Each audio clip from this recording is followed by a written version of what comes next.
So I'm going to populate this tray with only one this time, only one from each shelf for a number of reasons. One, I'd like to go through a cycle a little bit quicker this time and see how I like that in terms of getting either anxious or bored or whatever with looking at the same tray of fragrances. And also because I'm super short on time today, I need to film this video mega quickly. So I did not wear Sole de Jetta Mango Kiss from Stefan Humbert Lucas last time. So that is staying on the tray to wear in this cycle. I'm going to start up on this shelf, which has, this is my like iris collection up in here. And I have other odds and ends fragrances that are really kind of difficult to classify in other places. And because we are getting into colder weather here, I'm actually going to reach back here for Patchouli Aromatique. I think I've worn this recently, so I'm not sure, but I'd like to put that back on the shelf for wear. This is probably one of the smoothest patchouli fragrances in my collection with some woody tones and some, I think it's vetiver, and then the aromatique part comes from a sage note and maybe some other aromatic notes, but it's a really interesting, different, unique fragrance and very, very smooth and round, and it's just got such a sort of silky texture to it that makes it super easy to wear. So that's going on the shelf. Then we're down here with some assorted like warmer vanilla types of fragrances, some floral vanillas, some date night, sultry, sexy, va-va-voom vanillas. These are the aromatic vanillas in these two rows. And then over here we have sort of like a marshmallowy type of lineup. So many good ones on this shelf. This is a hard one to choose from. You know what? I think I am going to go with the now maligned Burberry Goddess Intense. People are hating the patchouli and the heavy lavender in this fragrance, but I tell you, people are not giving this a chance to dry down all the way. And if they are, then maybe they just don't care for patchouli at all. But anyway, I'm going to give this a try. I think it is very much like Burberry Goddess, the original, but deeper and a little darker. The patchouli adds a little bit more sort of sultry mystery to this one. Now, I saw someone leave a comment. I think it was Santa Maria on her video. She reviewed Burberry Goddess Intense, and someone left a comment on her video that they layered the two. So I may try that as well. But for now, I'm going to use this one. Down on this shelf, I have really tea-focused fragrances, some of which have vanilla in them. These are the lemon desserty types of vanilla fragrances. Over here, we're starting to get sort of into a variety of different vanillas that some have florals, some have spices. Over here are some Gourmand nutty types of vanillas, except for Blanche Bête, which did not want to get picked up by the top. This is kind of an outlier sitting back here. Maybe it belongs in a different section. These fragrances over here do have vanilla. Some have almond, some have caramel, various assorted sort of gourmandy vanillas. So off of this shelf, again, this is a hard one to choose from because I kind of like everything on this shelf. Well, I like everything on all my, my shelves. Who am I kidding? I'm going to pull this one out. I haven't worn this in a while. This is Accident à la Vanille Madeleine de Proust, which is sort of a deep buttery vanilla. And the Madeleine de Proust part, it's got like this bready note, or almost like a cookie, like in between a cookie, a fresh baked cookie and a bread note. So that's going on the shelf. Okay, down on this shelf is our spice bombs for fall and winter up in these couple of shelves, you know, your apple pie types, and a variety of other spicy, maybe ambery, maybe some have like really resinous balsamic tones, vanillas up in here. This is the sort of chocolate row with this exception that really should be over in this column, but we don't have space. And then these are some powdery vanillas that have some other things going on. I'm definitely going to give this one a full day wear. What we do in Paris is secret. But in terms of having something on the shelf, you know what? I have not worn this. I have not worn this yet. I've tested it a lot, but I don't think I've done, well, maybe I did do a full day wear when I first got it. Alexander J. Oriental Enigma. Spicy. I think there are some deep fruits in here, like maybe there's some dates, some fall spices, dark vanilla, maybe some woodiness, ambery tones. Let's do this one with the super, either really beautiful or super gaudy bottle. Then down here are sandalwood fragrances. Back here are my Baccarat Rouge 540-ish types. And let's see what else we've got going on here. Amber forward fragrances.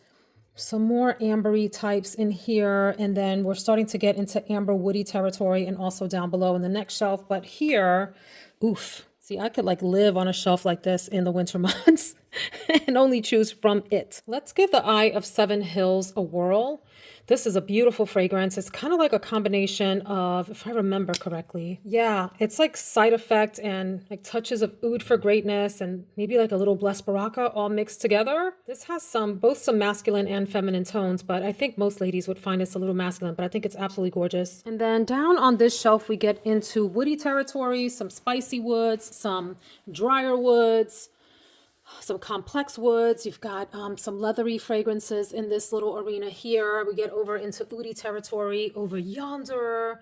Oh goodness, another shelf that is really, really difficult to choose from. I think it's going to be this way on all the shelves, friends. The thing is, these are fragrances that I reach for quite easily. Maybe not often, but easily. So there's nothing here that I just, I'm challenged to wear. But since we are moving into the December months, no, I'm going to leave this for another video. Crimson Rocks, you're going to see this in like a Christmas fragrance video. I'll tell you what, I'm going to wear this Kayali. This just came recently because I bought it off of Joma Shop when I saw it on sale. Vanilla Royale Sugared Patchouli 64. And I love that it tells you the notes on the back. Vanilla Sur Absolute. What the hell is that? Strong vanilla? I'll look it up later. Golden rum, creme brulee, brown sugar, royal oud, and sugar patchouli. This is, I think for me, heavy on the patchouli and the oud when you first spray it.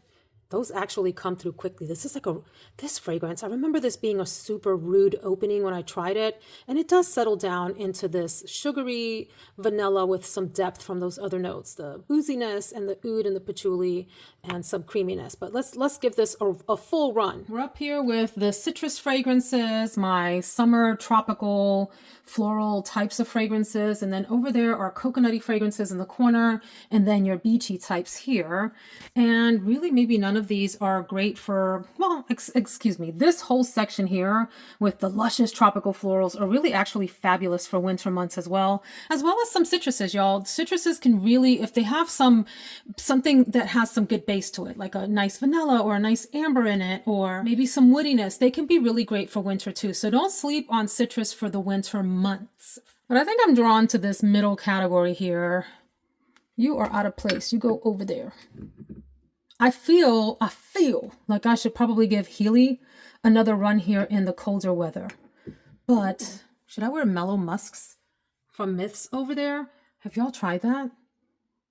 That's such a nice, easy, soft, almost like cashmere feeling coconutty musky fragrance. That little bottle right there, mellow musks. You know what? I am going to give this one a chance. Green Lover from Lolita Lempicka, which has been accused of smelling like toothpaste and vanilla. It's a really interesting fragrance. So let's put that on the shelf. And then I haven't found a home for Divine yet. I'm not sure if I want to put Divine among my florals or up here in the beachy section, or maybe my everyday wear. Like Hello Madonna bottle with the big old booty. It's got like a Kardashian booty and Madonna boobies.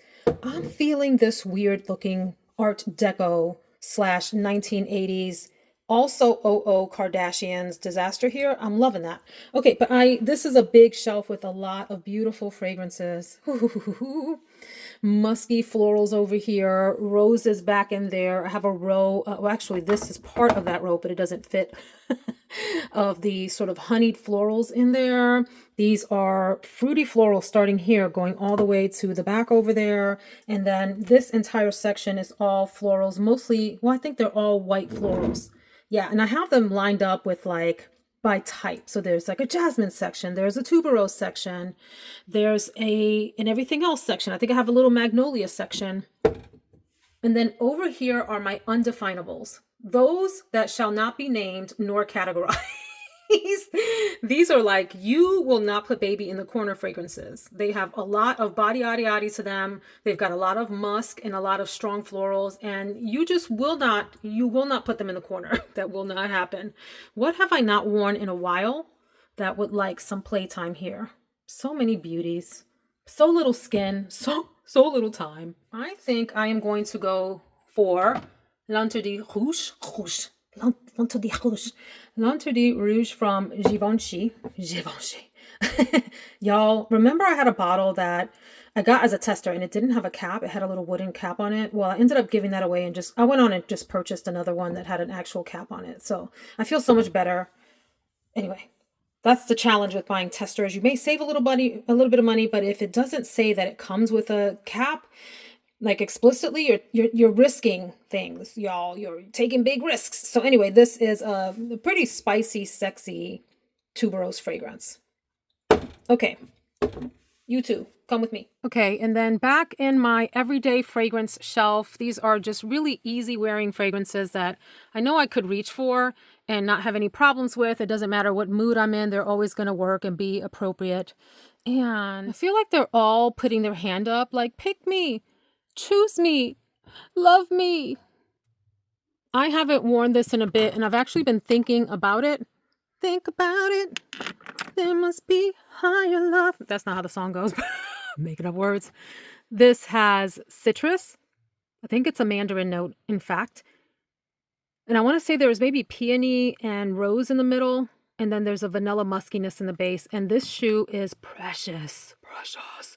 This little pinky nudie deal going on here is fabulous. I've also oddly been craving to wear Low Papier, which I maligned. Do y'all remember that I talked smack about this fragrance?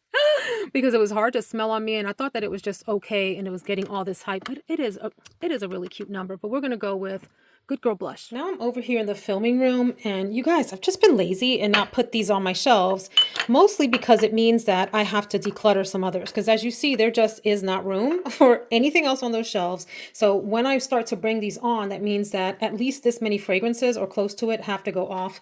And I also have this little section over here. Now you notice that there's Black Opium. That's because YSL sent this to me. Y'all was so excited to be on their PR list. I know that sounds cheesy. Like we should not get that excited to be on a PR list, but it was in fact Yves Saint Laurent. Okay, YSL Beauty reached out to moi. Not that I don't have my own thing going on and that I need to be super excited than any company that, by the way, I give my money to, okay? Like, they should be excited that I want to work with them. Y'all, we pay these companies a lot of money for all these products. But anyway, it was, nonetheless, it was exciting to get reached out to by YSL. Nothing on this tray is really calling to me right this minute for this cycle. However, what about y'all? These To Me fragrances, friends, get with it, okay? I don't tell people that often, but for those of you that like affordable, high quality, look, these, I slept on these. When So Avant-Garde reached out and asked if I was interested in trying these, I had already purchased one, and then they told me they were going to send me the set, and I was like, okay, fine. I'm not sure if I'll like them. They came in the mail. These bottles are gorgeous. They're heavy. They're beautiful. They remind me of the Balenciaga Paris. Do you remember? I'll try to insert a picture over here. I didn't mean to give you all the middle finger. I'm sorry. Let me put 3 fingers up over here. It reminds me of that sort of cathedral looking, like a cathedral ceiling bottle. And they each have a different color, like a rose gold or a pinky or a gold. And then there's a silver. And they are really fabulous fragrances. And they're affordable. They're like, well, relatively speaking, I think they're like 110 each. And you can use the discount code that I always have with So Avant-Garde with them. But friends, I'm going to go with Heavy Cream from Fleur. That's it. End of story. I can't tell you why this is calling to me, but this is the one. It is you and I. Let's go. Okay, so let's load these puppies onto the tray. Tall girls in the back in line order. Ooh, I'm so sorry. I'm so sorry for the noise. Y'all, I went to public school in the Bronx in New York, and when we had to go anywhere outside of our classroom, our teachers would make us line up in size order. And for a long time, I was in the back because I was tall as a little girl, but then everyone else shot up past me, and I ended up being the short one. The short one. I developed early and then did not develop anymore. I'm 5'3", so I am now at the front of the line these days. Okay, who else is tall? Let's move that one forward. Green Lover. This is pretty tall too, the Heavy Cream. Let's actually put that one in the back. For those of you that are newer, forgive my antique dresser with all the nicks. I still have not filled these in with, look at that, it's chipping away. I still have not filled these in with the little markers. I have the markers that you can use to touch up your paint nicks, but this is an older antique dresser. Sorry, I'm always embarrassed when I talk about that. Well, this one's tall too. Wait a minute.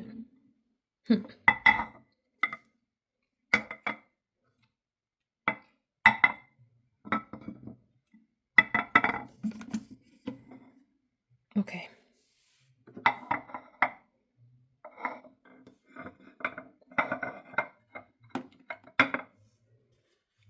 Okay, there is my very light tray in comparison. If you've watched these videos before, you know that I will load these up with like 9,486 fragrances, even falling off of the ledges. So just to recap, we have Burberry Goddess, the intense version, Mango Kiss, Soleil de Jetta Mango Kiss from Stefan Humbert Lucas, Vanilla Royale Sugar Patchouli from Kayali, L'Interdit Rouge from Givenchy. Sorry, I'm being silly. Accident à la Vanille, Madeleine de Proust from Joussette.